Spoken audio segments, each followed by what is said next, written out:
Labdien! Šodien es gribu jums parādīt dažas sarežģītas vietas, kuras mēs varam atrast klientu dokumentus. Tieši svaigas nodalījumus. Kāpēc tas ļoti, ļoti svarīgi lasīt un lasīt ļoti rūpīgi, ļoti uzmanīgi. Es gribu parādīt to, ko parasti cilvēki neredz. Gatavo piemēri un tūlīt mēģināsim to palasīt. Ļoti vienkārši. Dzīvoklis Rīga. Nekā īpaša. Kas tur varētu būt, ja? Kas pieder īpašniekam? Neviena vārda nav par zemi. Īpašniekam pieder dzīvokļa īpašums un piederoša domājama daļa no daudz dzīvokļu mājas. Par zemi neviena vārda. Kas tas nozīmē? Tas nozīmē, ka jums noteikti jāpārbaudīt. Dažreiz cilvēki dara to, viņi saņem ielūgums nākt un paņemt zeme īpašuma no Rīgas domas privatizācijas komisijas. Viņi rūpīgi saglabā to vēstuli, neko nedara, tāpēc, ka nesaprot. To noteikti pārbaudīt un, ja vajag, pabeigt darījumu par zeme privatizāciju, lai nebūtu šķērsli pabeigt darījumu un pārdošanu. Tā, bez tam mums ir ko lasīt šeit, ja? Tā Larisa Pustavgarova ir īpašniece dzīvokļu, bija īpašniece. Dzeļu 3 dzīvoklis 91 Rīgai. Lasam, kas ar viņai bija. Vispirms bija hipotekas līgums Baltijas tranzītu banka un noteikts aizliegums. Bez banka piekrišana nepārdot nekā. Un pēc tam kredīts pāriet uz Luminor banka un bija grozīts, un tikai 20. gada bija kredīts dzests. Redzat, cik daudz mums bija hipotekas, un galu galā tas bija dzests. Un ļoti, ļoti svarīgi pārbaudīt vai visi kredīti ir dzesti, vai kā. Šeit mēs skaidri redzam, ka viss ir pelēka krāsa, grozīts, un galvenais, ko mēs redzam, dzests, dzests, dzests, dzests. Viss ir dzests. Mums ir viegli, nav ko darīt. Bet ne visu laiku tā. Ejam tālāk. Ko mēs redzam šeit? Šeit ir dzīvojama māja ar vienu palikceltni un saistīta ar zemes gabalu. Zemes gabala īpašuma tiesības nav noskaidrotas. Tad mēs nezinājām, kas bija zemes īpašnieks. Un tikai pēc darba bija pievienot zemes gabals. 99. gada, ja? Arī svarīgi, kur māja stāv, kāda zeme, sava vai cita. Un pēdējais īpašnieks, Aleksandrs Belkins, mēs skaidri redzam, ka viņam ir hipoteka un atzīme, un nostiprinājuma pirmas kartas hipoteka, un ļoti vienkārši mēs to pārdevam, un hipoteka bija slēgta. Bet galvenais bija pārbaudīt, kam pieder zeme. Labi, ejam tālāk. Šeit daudz ko lasīt. Šeit ir zemes gabals. Zemes gabals primāri bija piederts Jānim Ābelē, pēc tam viņš pārdeva Dimantam Krišjanim, un Dimants Krišjanis pārdeva Sija būve OK 20. gada. Un kas interesanti, atkal ļoti, ļoti uzmanīgi lasam, kas interesanti. Ok, hipoteka bija dzesta, jauna,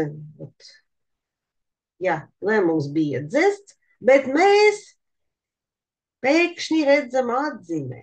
Noteikts aizliegums bez Dimanta Krīšjana, rakstiskas piekrišanas, nekustamo īpašumu pārdot, dāvināt, mainīt, ieķilāt un apgrūtināt ar lietu un saistību tiesībām aizliegts.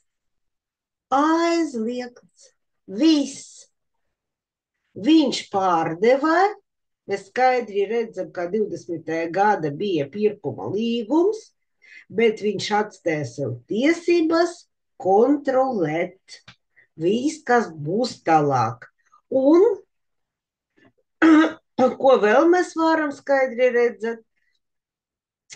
Tā, šeit ir tam vērstas piedziņas un viss bija samaksāts.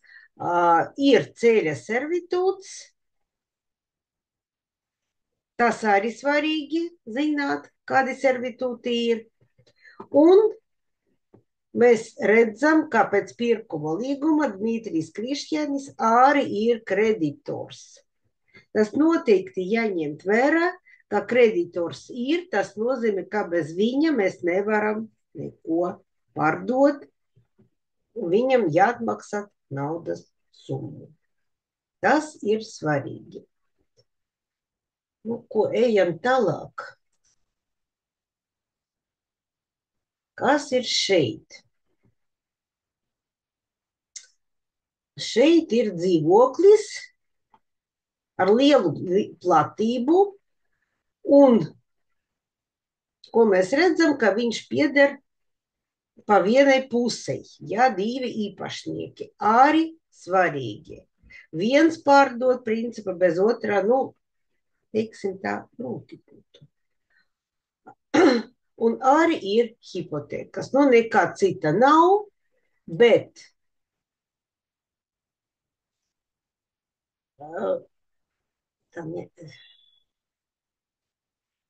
atkal Vecaku prospekts, tāds pats numurs, un par ko mēs domājam, šeit ir nedzīvojama telpa 15, ja? Kopēji domājama daļa no daudz dzīvokļu mājas un zemes gabala. Neapdzīvojama telpa 565 kvadrātmetri. Un īpašnieks izdomāja pārdot to, kā autostāvvietas. Katram savu autostāvvietu. Un mēs skaidri redzam, ka tas ir kopīpašuma domājama daļa, un mums jāprasīt no īpašnieka, teiksim, labi, lai mūsu klients Larisa Panamarjova, vienalga kas, ja, mums galvenais paprasīt no viņai noteikti to pirkuma līgumu, lai saprast, vai mums vajag piekrišanu visam citam autostāvvietas īpašniekam piekrišanu, vai viņam ir priekšrocības vai nē. Kas tieši uzrakstīts pirkuma līgumā. Tas ļoti, ļoti svarīgi. Redzēt, cik daudz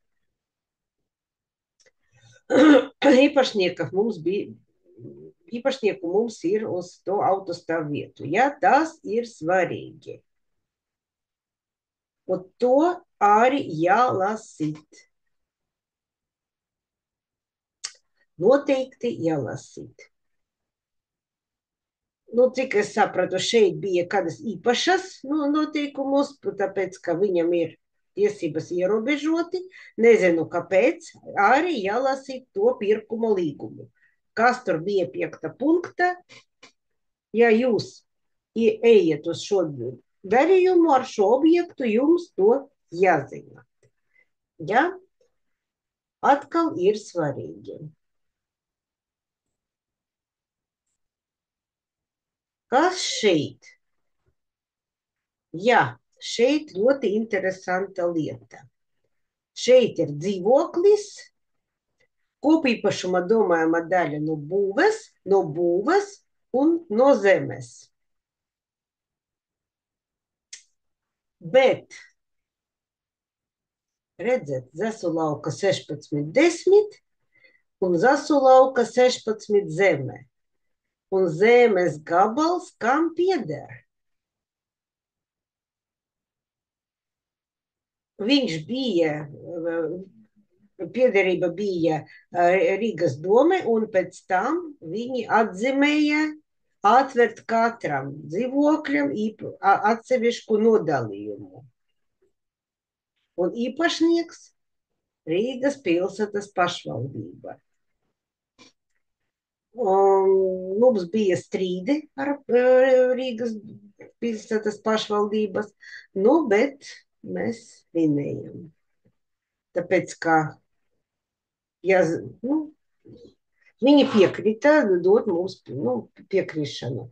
Un arī daudz bija atzīmes, aizsargjoslas, telekomunikācijas, elektrokābeli, aizsargjoslas siltumtīklu, tas arī jāzināt. Šeit tas nekā. Ejam tālāk. Tā, kas šeit? Šeit, parasta dzīvokļa. Domājama daļa no daudz dzīvokļu mājas, un šeit ir skaidri redzams, kā dzīvokļu īpašums funkcionāli saistīts ar zemes gabalu. Un tas ir ierakstīts zemes gabala. Dzīvoklis pieder īpašniekam no 99. gada, un zeme tikai 2008. gada. Un kas vēl? Viena īpašniece, Dzīdra Subre, dāvināja droši vien savai mazmeitei šito dzīvokli. Viņa dāvināja, bet ar nosacījumiem bez Dzīdras Subres rakstiskas piekrišanas nedrīkst te pārdot, ne davināt, ne iekilāt, un neko citi darīt ar šo dzīvokli. Tās bija davinājuma līguma noteikumi. Un tikai pēc miršanas apliecības reģistrēšanas tās bija dzests. Un atkal davinātājai Dzīdrai Subre bija tiesības dzīvot šajā dzīvokļa līdz mūža galam. Tad no 12. gada viņa varēja tur dzīvot, kad viņa davināja, viņa varēja tur dzīvot. Cik redzam, viņa davināja 7. maijā, un 21. gada 19. janvāra bija miršanas apliecība. Ilgu laiku viņa tur vēl dzīvoja. Tas bija viņas nosacījumi. Man liekas, ka tas bija normāli. Mums noteikti to zināt. Jāzināt, noteikti. Labi, ejam tālāk. Zemes gabals.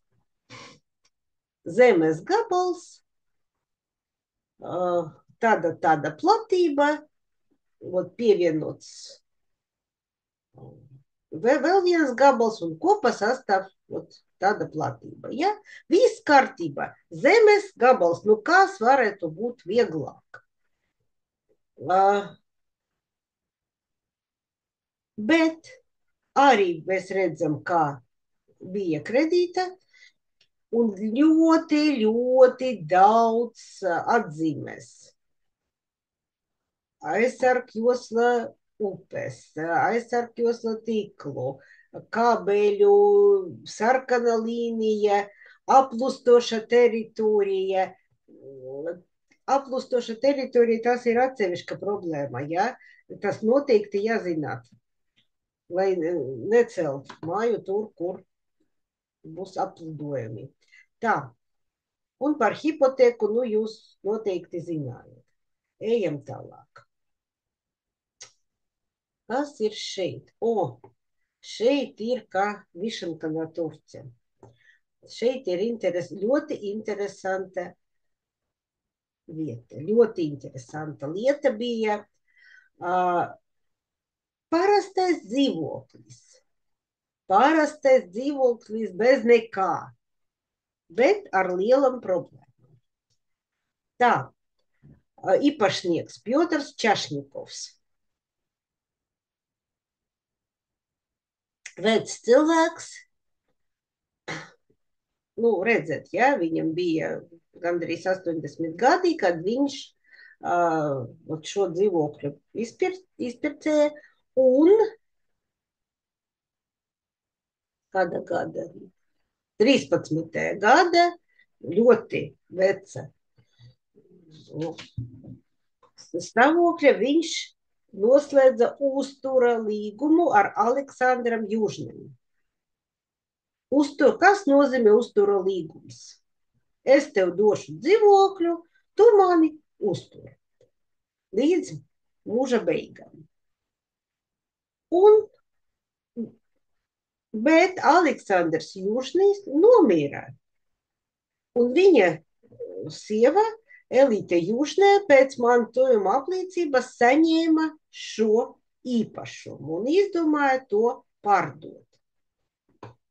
Un viņa bija pārliecināta, ka Pjotrs Čašņikovs arī nomira. Un to mēs arī redzam, kā protams, šeit bija atzīme, ka bez viņa piekrišanas nedrīkst neko pārdot, davināt un tā tālāk, tāpēc, ka bija uztura līgums, bet 14. gada reģistrēta miršanas apliecība. Viss, nekāda Petra Čašņikova vairāk nav. Bet ko mēs lasām? Nostiprināta dzīvokļa īpašuma lietojuma tiesība uz mūžu, tiesības ieguvēji Pjotr Čašņikovs un Sergejs Čašņikovs 52. gada dzimumā. No kurieni parādās tas Sergejs Čašņikovs? Tikai vienu reizi šajā dokumentā mēs to redzējām, bet viņš ir. Un viņam ir tiesības dzīvot šajā īpašumā līdz mūža galam. Un droši vien uztura līguma noteikumi arī pie viņam attiecas. Elīte Južnē, kas pieņēma mantojumu, nezināja par to. Varbūt zināja, grūti teikt, ko viņa zināja, par ko viņa aizmirsta, bet galu gala bez Sergeja Čašņikova mēs neko nevarējam darīt. Bet viņa dzīvokļa nebija. Viņa tur nebija, un,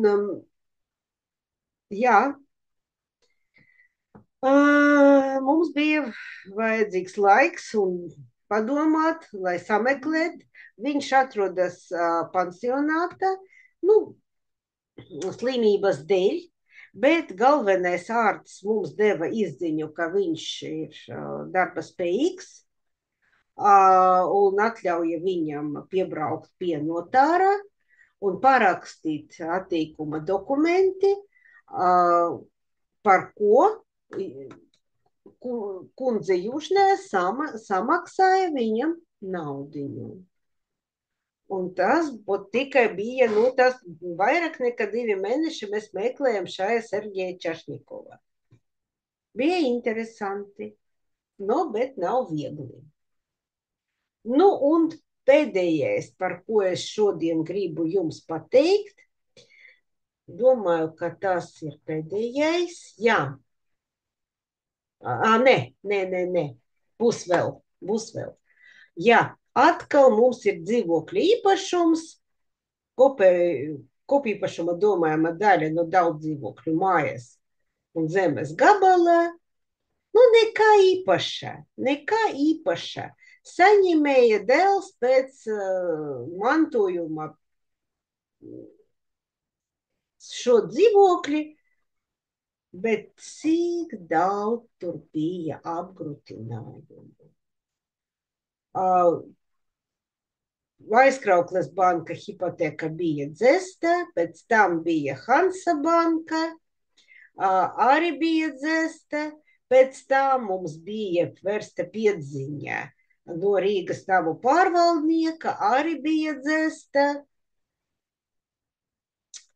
Un pēc tam sākas visinteresantākās lietas.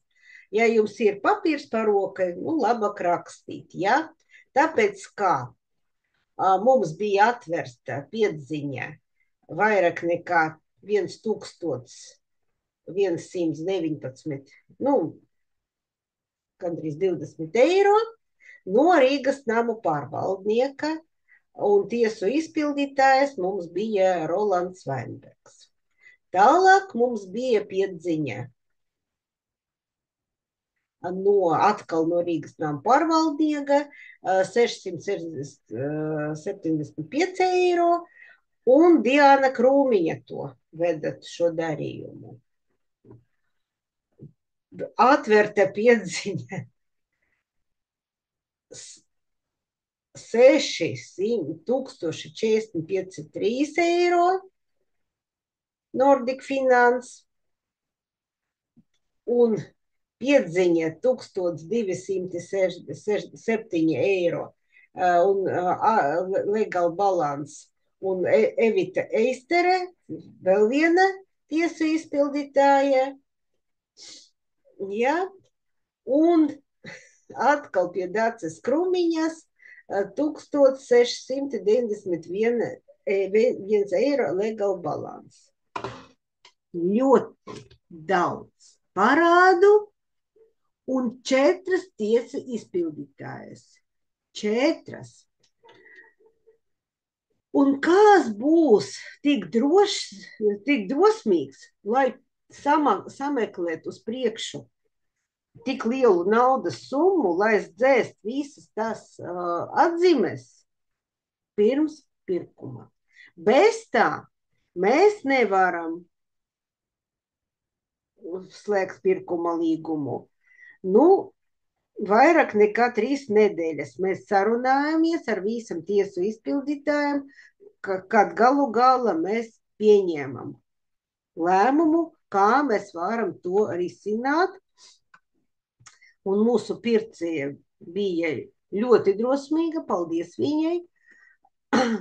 Ja mēs atveram darījuma kontu, kur mēs, ja viņa arī ņema kredītu, mēs sarunājamies ar banku, un kredīta līguma mēs rakstījām visus tas kreditorus, visus tas parādus, un viss bija nokārtots. Tas nebija viegli.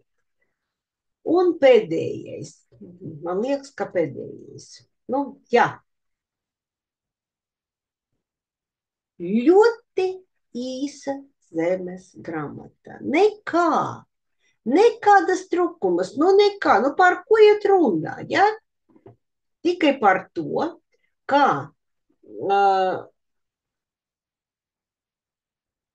tikai 23. gada mēs palīdzējām klientam pievienot zemes gabalu, par ko es runāju, ja? Viņam ļoti ilgi bija ielūgums, bet viņš neko nedarīja ar to. Tikai 23. gada mēs pievienojam viņam zemes gabalu. Bez atlīdzības un tā. Redziet, no 4. gada viņam bija pirkuma līgums, kad viņš privatizēja šo dzīvokļu, un tikai gandrīz pēc 20 gadiem, 19. viņi pievienoja zemi. Un jūs domājat, tas bija viss? Nē! Es jums parādīšu dokumentu, kuru mēs rakstījām bankai. Ja? No darījuma konta, cik daudz bija parādus, nekur neredzamus. Tas bija ātrie kredīti. Un šeit mēs, nu, uz tā laika, kad bija gatavs dokuments, mēs neuzzinājām tieši, cik tur bija.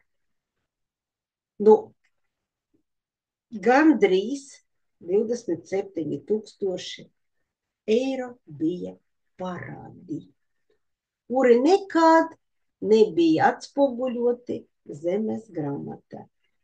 Jūs teicat, nu, tas atļauj darīt darījumu, jā, atļauj. Bet kopā ar darījumu, ar cilvēkam nāk jaunie parādi uz jaunu dzīvokli. Tie veci parādi uz jaunu dzīvokli. Nu, kam tas vajag? Lai es zinu, lai